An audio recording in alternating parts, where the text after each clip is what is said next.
Hi, I'm Verena. My parents let my hearing fade while they spent thousands making sure my brother's piano was always in tune.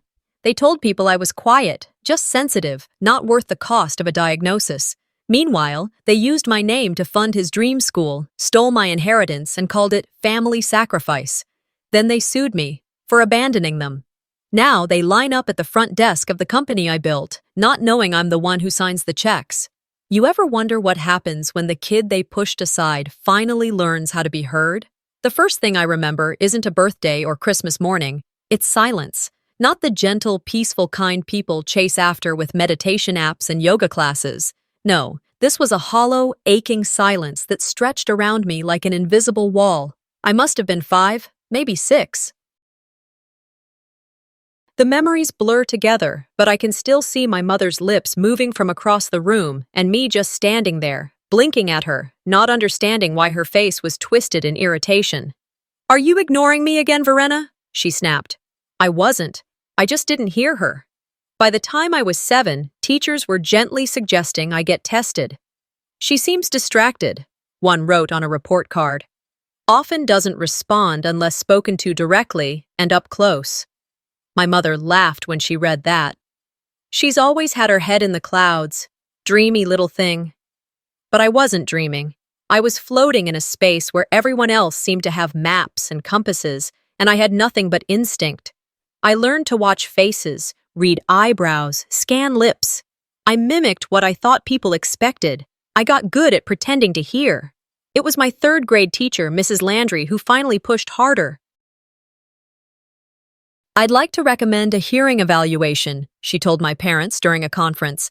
"It's not just inattentiveness. There are signs of auditory delay." My father shifted in his chair. "You mean she's got a listening problem?" His tone was dismissive. "She just zones out. We all did as kids." Mrs. Landry didn't back down. "It's more than that." They nodded, smiled, promised to look into it. But nothing happened. No appointments. No follow-up. Life moved on. That same week, I overheard them talking in the kitchen. My dad was pouring coffee while my mom flipped through a catalog of keyboards.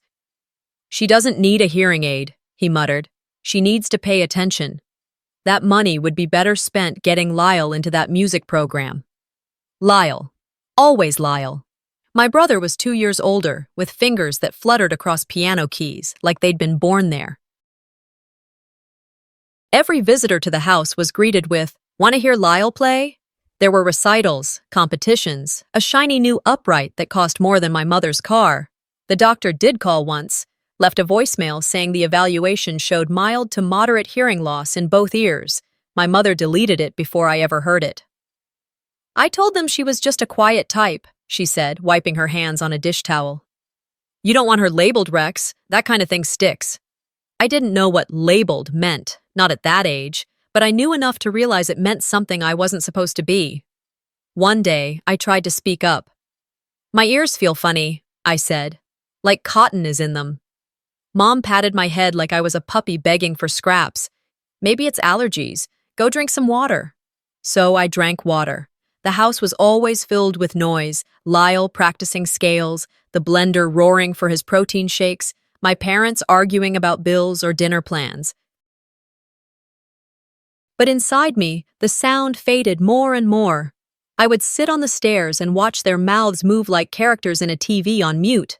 At dinner, Lyle would brag about his progress. "Mr. Garrison said I have perfect pitch," he announced one evening, shoveling mashed potatoes into his mouth. "That's my boy," Dad boomed. "You hear that, Verena? You got a genius for a brother." I smiled and nodded, even though I hadn't heard half of what was said. My cues came from facial expressions, the rise and fall of voices. I became a detective in my own house, always interpreting, decoding. Once I didn't respond when Mom called me from the other room. She stormed in and snapped her fingers an inch from my face. "I've been calling you." "I didn't hear," I said, voice small. Her eyes narrowed.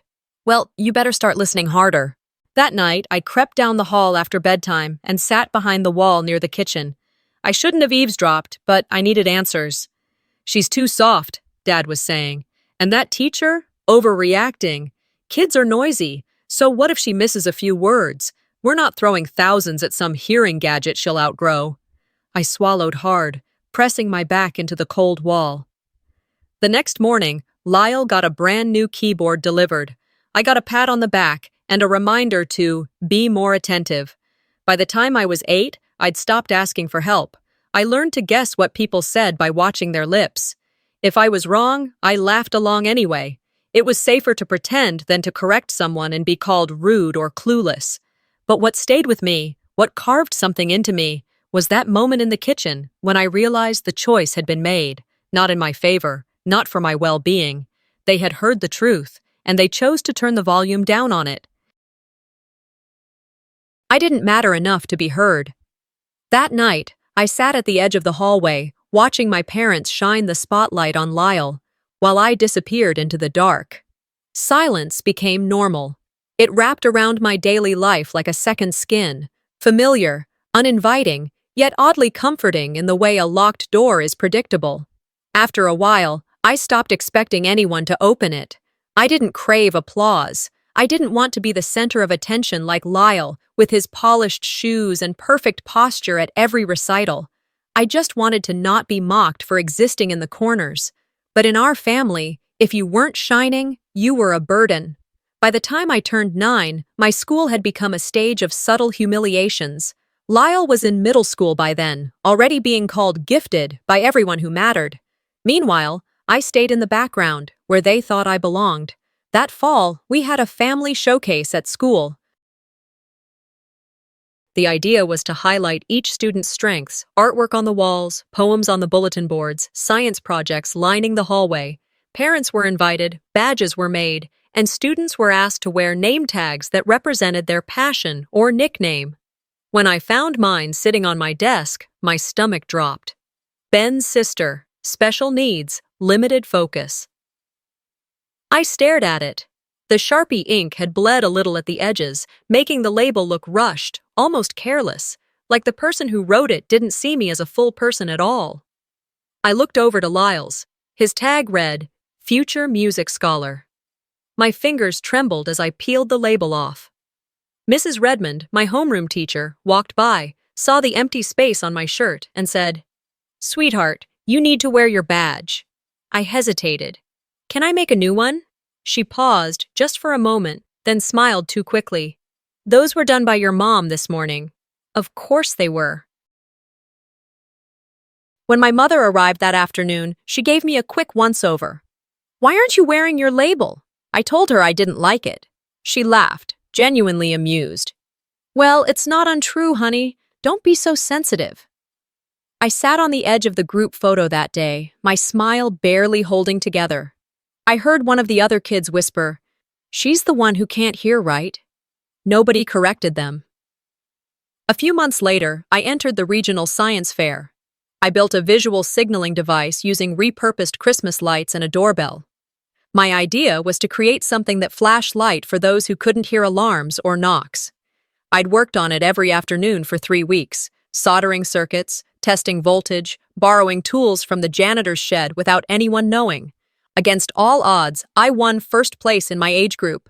The fair's finale was a short speech by the winners. My name was on the program. I stood backstage, holding my note cards, palms slick with sweat, but excited. It was the first time I could talk about something that made sense to me, where my voice would matter. The auditorium was half filled, and my family was somewhere in the 3rd row. I could see Lyle's smug expression, already bored. When the announcer said, "Next up, Vera Harlan," I walked to the podium. I tapped the mic gently. Nothing. I tried again. Still nothing. I looked at the tech guy in the wings. He frowned, mouthed something like sorry, and shrugged. After a beat, the coordinator rushed out with an apologetic smile and waved me aside. "There's been a technical issue," she whispered. "We'll fix it later. Let's keep things moving." They moved on to the next speaker. No one came back for me. I sat in the wings, holding my speech cards like a joke in my own hands. I heard the clapping for the next kid, the laughter, the easy transitions. My name was never called again. I wasn't even listed in the closing acknowledgments. When the event ended, I I slipped out the back of the stage and sat behind the auditorium building on the concrete ledge. My father's voice drifted from the parking lot. Honestly, good thing the mic died. She talks too much for someone who hears so little. I felt something tighten in my throat, but no tears came. I'd stopped crying about things like that a while ago. That night, I went back to my room, took the note cards from my pocket, and read my speech aloud to the walls. No one interrupted, no one shrugged, and I heard every word, even if only in my own head. From that moment, I made a promise. If I ever got the chance to speak again, it would be so loud they couldn't ignore me. It wouldn't be through yelling or crying or begging. It would be through proof, through invention, through the kind of presence that doesn't need a microphone to be heard. It turns out, they hadn't finished taking yet. That spring, I sat across from the college financial aid advisor, smiling too soon. I had my folder, carefully arranged with transcripts, SAT scores, a letter from my science teacher who said I had tenacity beyond her years. I even had a part-time job lined up on campus, hoping it would stretch what little I had from the savings my grandmother secretly sent before she passed. But as the woman typed into her computer, her face shifted. Her brow furrowed. Her lips tightened into a polite, practiced smile. "Verena, have you already taken out student loans in your name?" she asked, voice soft, careful. My heart thudded. "No, ma'am. This is my first time applying." She tilted her head, then turned the screen slightly. "According to this, you have a balance with National Student Services. Over $20,000 dispersed over the past 2 years. I shook my head. That's not possible. But it was. And I learned quickly just how possible it had been. When someone knew your social security number, your birthday, your school history, someone who signed your permission slips, someone who'd always said, "It's all the same money in this house." I called the loan company that night from a payphone outside the grocery store. A woman with a clipped tone read me the account details. The borrower name is Verena Harlan, signed by Rex Harlan, guardian, co-signed by Glenna Harlan. It felt like someone had pushed a thumb into my chest, steady and deliberate. "Where did the funds go?" I asked. "Dispersed to Ridgeport School of the Arts. Payment history confirms tuition and housing." Lyle's school. He'd gotten in without a hitch. They'd celebrated his acceptance like a royal coronation. Cake, photos, even a new duffel bag from Dad. I hadn't connected the dots at the time, but now they glowed like airport runway lights.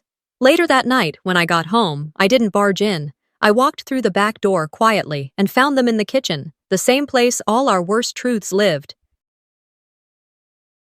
"I found out about the loan," I said flatly. My father didn't look up from his glass of scotch. My mother dried a dish with robotic calm. "I never gave permission," I continued. "You forged my name." Glenna finally turned. "It's all the same family, honey. What's yours is ours. We helped you for years. It's Lyle's turn."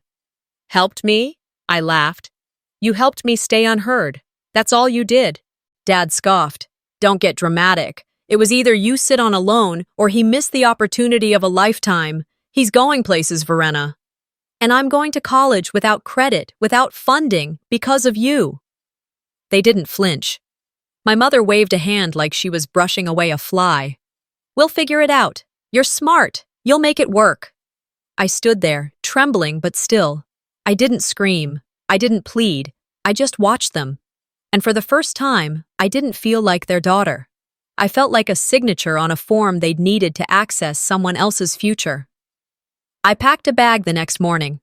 Not much. 2 pairs of jeans, some notebooks, a folder of documents that still had my name on them, untarnished. I left the rest behind. On the way out, I passed my old neighbor, Mrs. Elkins, watering her garden. Her back was a little hunched, but her smile was gentle.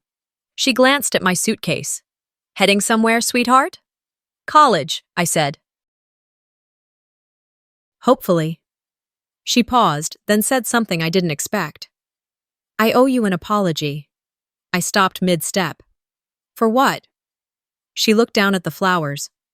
"Years ago, I overheard your mother at the doctor's office. I was there for my arthritis. I heard her tell Dr. Conway not to write anything about your hearing loss in the file. She said it would just invite trouble. I blinked. I should have said something, she added. But I didn't. I thought, it wasn't my place. I regret that every day. A week later, I received a letter from her. Inside was the full story, dates, names, even a line about how she saw me crying once on the back steps while my mother played hostess to a piano fundraiser for Lyle. People say silence is passive, but in my world, silence always came from a place of choice. Theirs, not mine. I took the letter, folded it, and placed it behind the ID card I used to scan into the community college dorm. It didn't make me feel better, but it did remind me that I wasn't imagining the weight I'd carried all those years. I never went back home after that, not even for Thanksgiving. I left a note on the kitchen counter the day I left. You stole my hearing, then my name. What else is left for you to take? They kicked me out, but I carried something they could never steal again. I took the bus back to Seattle that afternoon, 2 duffel bags on my lap, the small hearing aid case my father tossed behind me tucked into the outside pocket. I didn't look back when the bus pulled away from the curb. If they waved, I didn't see it. If they yelled something, blessings, curses, whatever, I didn't hear it, and I didn't care. By the time I reached my dorm, the sky was already sliding into dusk. The hallway lights buzzed overhead as I walked past room after room of laughter, music, normalcy. I let myself in quietly, sat on the edge of the twin bed, and exhaled for what felt like the first time in days. I was out. No more rehearsed smiles, no more forced Sunday dinners, no more pretending Lyle hadn't become the sun in a solar system that no longer had room for me. I'd barely unpacked when a classmate knocked on my door. Hey, Verena, you were on the news. I blinked. What? He held out his phone. Your brother. He's talking about his startup, some tech demo or something. Pretty cool. I took the phone from him, nodded, and closed the door gently. I sat on the floor and hit play. There he was. Lyle, standing in front of a display board that looked eerily familiar. The prototype sitting next to him was a sleeker version of something I had built in a first-year engineering seminar. My circuits, my design. Even the control logic in the background looked identical. The reporter asked, "Did you build this on your own?" Lyle smiled modestly. Mostly. My sister helped a bit with the grammar stuff in the pitch. She's good with words. I stared at the screen. He didn't even say my name. Behind him, my parents stood near the snack table, Glenna in pearls, Rex with his arms folded, both nodding as though Lyle had just unlocked the secrets of the universe. That night, I didn't sleep. I ran over every late-night sketch I'd done, every brainstorming session I'd scribbled in a notebook we shared before Lyle moved out. All the times I'd explained ideas to him in casual conversation, never imagining he'd take them and stamp his name on them. It wasn't just theft, it was erasure. The next morning, a campus counselor handed me a legal envelope. My grandmother, Marlene, had passed away 2 weeks earlier. I hadn't gone to the service. My parents never told me when it was. But she'd left me something. A modest inheritance, nothing huge, but enough to keep me afloat without additional loans. It came with a handwritten note. For your mind, build something they can't touch. I folded the note and placed it under my pillow. 2 weekends later, I made the mistake of going back to Yakima. Not for sentiment, just for logistics. I needed to pick up some books I'd left behind, and Glenna said she had some of my mail. The house smelled the same, lemons and something overly bleached. I barely stepped inside before she launched into it. You know your grandmother's money came from our side of the family. It's only fair we split it. I kept my voice even. She left it to me, personally. Rex stepped in from the den. Don't get entitled, Verena. You've always taken more than you gave. Are you serious? I laughed. You took my diagnosis. You took my credit. You let Lyle take my ideas. What else do you want? They exchanged glances. I knew that look. This house isn't a hotel, Glenna said. You're old enough to figure out where you belong. Rex didn't even bother to speak. He just held the front door open. So I packed what little I came with, double-checked my shoulder bag for the envelope from Marlene, and headed down the driveway. Halfway to the curb, I heard something hit the pavement behind me. I turned. My old hearing aid case. Rex stood at the doorway, unmoved. "You forgot that," he said. I didn't pick it up. I walked 5 blocks before I caught the next bus back to the city. It rained the entire ride. My hair clung to my face. The window fogged, but I never once cried, because something had shifted. They could throw me out, twist facts, steal credit, but they couldn't unmake me. They couldn't unteach me the truth I'd lived, that silence can sharpen you if you stop using it to hide. That week, I started designing again, on paper, on whiteboards, on napkins at a diner near my apartment. My project wouldn't just be a device, it would be a declaration, something they couldn't trademark, steal, or deny. It was early spring when I moved into the basement apartment on Mercer Street. Technically, it was a finished unit, though finished was generous. The insulation was poor, the windows small, and the walls thin enough that I could hear every squeak of the upstairs couple's mattress and every shriek from their toddler's cartoons. But it was mine. It didn't belong to Rex. Glenna hadn't approved the lease. Lyle didn't even know the address. That mattered. Rent wasn't cheap, even for a windowless box. I picked up a day shift at a tech repair kiosk inside a strip mall, mostly fixing cracked screens, replacing worn-out charging ports, and resetting passwords for retirees who swore their phones had wiped themselves. Nights, I cleaned medical offices, mopping vinyl floors, emptying bins lined with surgical gloves, scrubbing smudges off mirrors under fluorescent lights that buzzed in a way I could barely register, but still somehow resented. Budgeting became a religion. Rent first, then the transit pass, then the bare essentials. Bulk noodles, a dozen eggs when they were on sale, and the cheapest gallon of milk that hadn't expired. I skipped lunch most days and drank hot water to stave off hunger pangs. It wasn't survival so much as strategic rationing. And yet, somehow, I felt freer than I ever had under my parents' roof. My hands cracked constantly from bleach. On cold nights, the joint in my left thumb would lock up from holding mops too long. Once, I fell asleep in the janitor's closet during a break and woke up 2 hours later to find someone had taken over my cleaning zone. Nobody complained, nobody even noticed. Every Sunday afternoon, I used my single free hour to sit by the window of a coffee shop I couldn't afford to order from. I'd sketch on napkins, reworking ideas from my freshman year, circuits for amplified visual alerts, tactile feedback pads, noise-dampening headgear. The designs were raw, messy, sometimes incoherent, but they were mine. One Tuesday morning, after barely 3 hours of sleep, I got a call from a woman named Patty at a local nonprofit. "We got your name from one of our volunteers at the college," she said. "We run a program for hearing-impaired children, weekend clinics, device donations, that sort of thing. We need a tech-savvy helper for fittings and setup. It's unpaid, but thought you might be a good fit." I said yes before I even asked for the address. That Saturday, I took 2 buses and walked 6 blocks through light rain to a converted community center that smelled like old books and Lysol. Inside, kids sat in a circle while volunteers demonstrated how to change batteries and clean device tubing. One boy kept asking if he could take his hearing aid apart just to see what's inside. Another girl tried to pair hers with her older brother's smartphone and accidentally started playing a rap song at full volume in the middle of the session. But there was one girl, maybe 6 or 7, with jet black hair and wide-set eyes. She didn't say much, just watched everything closely, her hands clenched in her lap. Toward the end, while I was testing the output levels of her aid, she signed to me, slowly but clearly. "If your mom and dad don't love you, do you still get to be big like you?" My hands froze. For a second, I forgot every sign I knew. My throat tightened as if the words themselves had wrapped around it like a wire. I steadied myself, then signed back. "You get to be anything, even if they don't." Her face lit up, just slightly.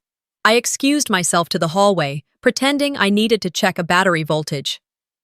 I stood with my back to the wall, breathing through my nose, staring at the bulletin board cluttered with flyers for ESL classes, dental screenings, missing pets. That night, I didn't clean, I didn't study, I didn't sleep. I sketched. On the backs of envelopes, on old receipts, across the margins of my pay stubs. I drew schematic after schematic, new designs that would prioritize comfort for children, durability for active wearers, and modular parts for easy replacement.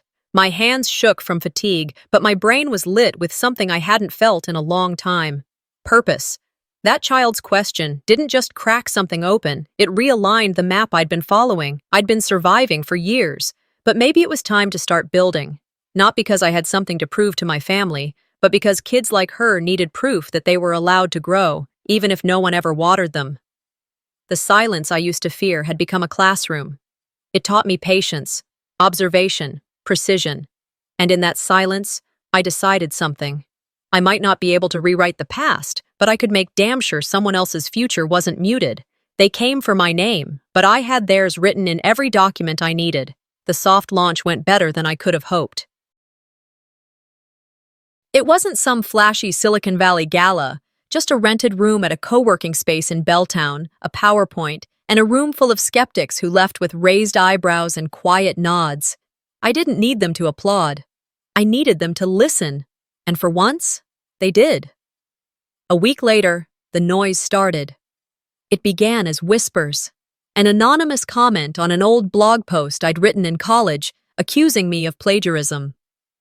Then came the emails. First, one or two, calling me arrogant, ungrateful, and a disgrace to my God-fearing parents. Then dozens more, all from burner addresses. Some used phrases only Glenna would say, like, "Don't bite the hand that raised you," and "You owe us better than this." A one-star review popped up on my business page. Steals credit from her brother. Avoid. No profile picture. No name. But I recognized Lyle's syntax. He always misused semicolons. Always thought they made him sound more intelligent. Then, one afternoon as I was leaving the office, my assistant handed me a letter that had no return address. The envelope was cream-colored, thick, expensive. Inside was a single sheet of paper. "You owe us everything." That night, I stood over my kitchen sink, rereading the letter with my phone flashlight on because the overhead bulb had blown, and I hadn't had time to replace it. The faucet dripped. The walls stayed silent. I thought of all the times I'd wanted to be heard. Now that I was, the wrong voices were following me into every room. I took the next morning off work and went to the credit union to finalize a loan, something small, to cover the cost of manufacturing a second prototype batch. The clerk clicked through screens, then frowned. "I'm sorry, Ms. Harlan, but based on your credit history, we can't approve the loan." My stomach dropped. "My history is clean. I don't carry balances. I have one card." He turned the monitor toward me. 3 open accounts, all in my name, all maxed out. One was past due, another had a credit line I never requested. I felt like I was falling, but I hadn't moved. That evening, I sat at my desk and pulled out the notebook my grandmother had given me, the one with her initials in gold on the cover. I opened a fresh page and listed every account in my name. Then, I dug into old mail, bank records, even the time-stamped scans from the loan application Lyle used years ago. The handwriting was the same. My father's looping R, the crooked S Glenna made when she was rushing. I didn't cry. I didn't even sigh. I called a lawyer. I met with her the next afternoon at a tiny firm just outside Capitol Hill. Her name was Dana Wilkes, early 50s, sharp eyes, no-nonsense voice. "You're telling me your parents opened credit cards in your name without your permission?" she asked, flipping through the documents. "Yes." "And you believe this began, how long ago?" 5 years. Maybe longer. She exhaled slowly. "That's identity theft. Criminal and civil. Do you want to press charges?" I hesitated. Not because I didn't want to, but because the weight of it felt enormous, real, permanent. "Yes," I said. "I'm done protecting people who never protected me." Dana looked over the folder I'd brought. When she reached the notarized letter from my grandmother's trust, she stopped. "This is interesting," she said. "The trust is irrevocable, and it's been structured to protect all your personal and professional assets." I didn't really understand it when she set it up, I admitted. She said it was just something she wanted to do, a safety net. Well, that safety net is about to save your entire business. Dana explained that the trust made it legally impossible for my parents or anyone who damaged me financially in the past to stake a claim to my company's intellectual property, income, or future licensing. It also allowed me to pursue damages with the confidence that they couldn't countersue and claim ownership of any part of my success. It was Marlene's final gift, and she hadn't even lived to see me need it. I walked home that evening through a cold mist, my phone buzzing in my coat pocket with another anonymous email. I didn't check it. I knew what it would say. Instead, I pulled out the tiny worn notebook again and wrote down a single line. "You may have used my name, but I own it now." I had removed them from my life, but the world still needed to hear the truth. The envelope was cream-colored and thick, like something used for wedding invitations. My name was spelled correctly, the handwriting stiff and overly formal, as if someone had Googled how to sue your daughter and followed the template to the letter. The contents: a summons, Rex and Glenna Harlan versus Verena Harlan, filed under Washington State's Elder Abandonment Statute. I read the document 3 times at my desk before printing out a copy, highlighting every false claim in pink. The receptionist looked up as I slid it back into its envelope, her face pale. "Everything okay?" she asked. I smiled, small and sharp. "It's just my parents trying to sue me for not calling them." I didn't cry. I didn't pace the floor or vent on social media.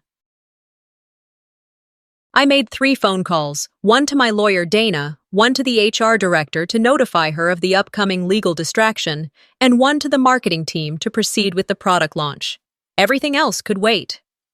The hearing took place 2 weeks later in a modest downtown courtroom. No jury, no cameras, just a judge with reading glasses and a stack of affidavits. Rex sat on the left with a smirk that hadn't aged well. Glenna dabbed her eyes with a lace handkerchief like she was auditioning for a role in a low-budget soap opera. "Your Honor," Rex said, "we aren't asking for money, we're asking for justice. Our daughter has refused to care for us, provide contact, or acknowledge her family obligations. She's left us with nothing but silence." Glenna added, "She turned her back when we needed her most. We're not perfect, but who is? Does that mean you deserve to be erased?" My attorney stood, calm, professional. "Your Honor, we have documentation showing years of financial fraud, emotional manipulation, and exploitation against my client. Included are forged student loan documents, unauthorized credit card applications, and this." She held up a printed email. A voicemail from Glenna Harlan saying, and I quote, "If Lyle kills himself because you're selfish, that's on you." The courtroom fell silent. Even the judge raised an eyebrow. After the hearing, I walked out without looking back. Rex mumbled something, but I didn't catch it. Probably best I didn't. I didn't need closure from people who'd made cruelty their legacy. The next morning, I walked into the Phoenix cast launch like nothing had happened. Our team had booked a modern venue near Lake Union with big glass windows and clean wood floors. The product, our first mass-market hearing aid line, stood in custom cases under soft white lighting. It was the culmination of years of research, design, and quiet determination. I wore a simple navy blazer, no jewelry, hair back in a bun.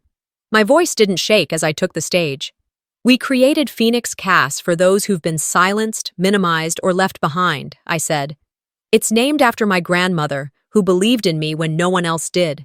And it exists because of women who build quietly, who rise even when the ground underneath them is pulled away." The crowd clapped. I saw journalists in the back typing furiously, cameras flashing. Then I saw her, Glenna. She had slipped in during the commotion, wearing one of my old dresses, navy with a stitched neckline, something I hadn't worn in years. She posed near the snack table, telling anyone who would listen. I always knew she'd change the world. My stomach turned. Before I could react, one of the local reporters waved me over.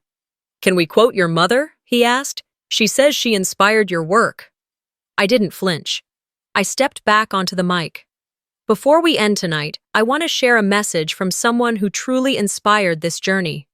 I motioned to the screen behind me.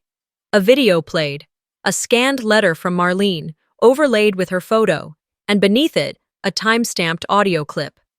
Glenna's voice caught on an old voicemail. She should stay deaf, it makes her less mouthy. The room froze. Glenna turned white. She stumbled back into the crowd and vanished before I could even look her way. I waited a moment, then looked at the audience. This product wasn't made because of where I come from, I said. It was made in spite of it. I paused. Let the silence settle. Then I stepped down, shaking hands, smiling for cameras, letting the past dissolve behind me like a bad signal finally cut off. But some stories never end. They just get handed down to new hands ready to change the script. It was a Monday morning when I opened the HR email. The subject line was bland. Applicant review. Internal. I expected the usual. A new candidate for our front desk role, maybe someone transferring from another team. Instead, I found two familiar names at the top of the PDF. Rex Harlan. Glenna Harlan. I stared at the screen longer than necessary, blinking once, twice, as if that would rewrite what I was seeing.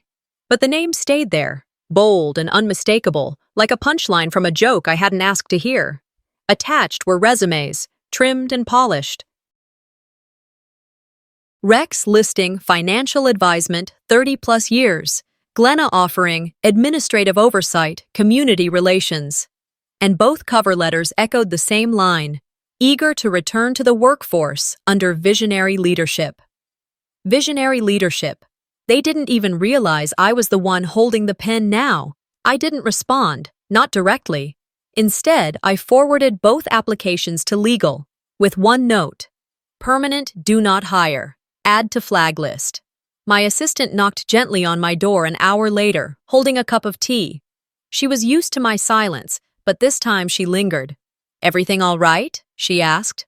I smiled, the kind that never reached my eyes. Just ghosts trying to haunt a house they didn't help build. Later that week, as if in perfect contrast, we launched the Cass Foundation. I chose the venue carefully, neutral, modern, built for acoustics. It had once been a church, now converted into a conference hall, a space of reinvention. Fitting. The foundation was built in honor of my grandmother, yes, but it was more than that. It was for every girl who had her name borrowed, every child who was called ungrateful for wanting boundaries. It was for those who'd been silenced not by society, but by the people who claimed to love them most.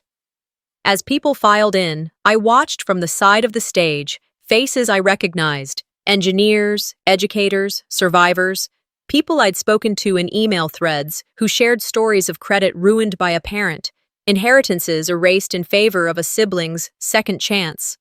I stepped up to the podium. Tonight, I began, we're not just funding innovation.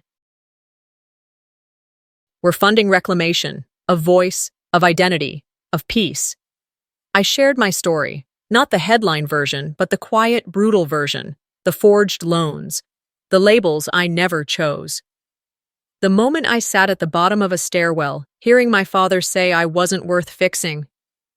I spent years trying to become a daughter they could be proud of, I told them, until I realized I wasn't the one who failed the role. There was no applause at first, just silence, the kind that holds truth. Then someone clapped, and another, then the room. After the speech, people mingled in the main hall. I stayed near the back, sipping lukewarm cider, avoiding eye contact, until a teenager approached me. She must have been 14, maybe 15, wore her hoodie like armor, hands tucked into the sleeves. She hesitated, then signed slowly, clearly. I didn't know we were allowed to speak this loudly. The words caught me off guard, not just their meaning, but the delivery. Clean, assertive. Like she'd practiced, just in case. I nodded. My fingers moved before I could overthink. We are now. We stood there, both quiet, both heard. I didn't need to know her story, I already did. It was folded into mine. Different names, same ache. As the room emptied out, I walked back to my office. On my door, the nameplate gleamed. Dr. Verena Harlan, founder, Cass Tech, Cass Foundation. It used to be just a name. Now it was mine again. The applause from the gala had long faded, but its ripple lingered. That Tuesday morning, I sat in my office with the blinds half open, warm light cutting diagonals across the floor. My inbox was a patchwork of messages, congratulations from strangers, cautious notes from old professors, even a quiet "proud of you" from a high school lab partner who once cheated off my worksheet. And then, silence. Silence shaped like names that hadn't shown up.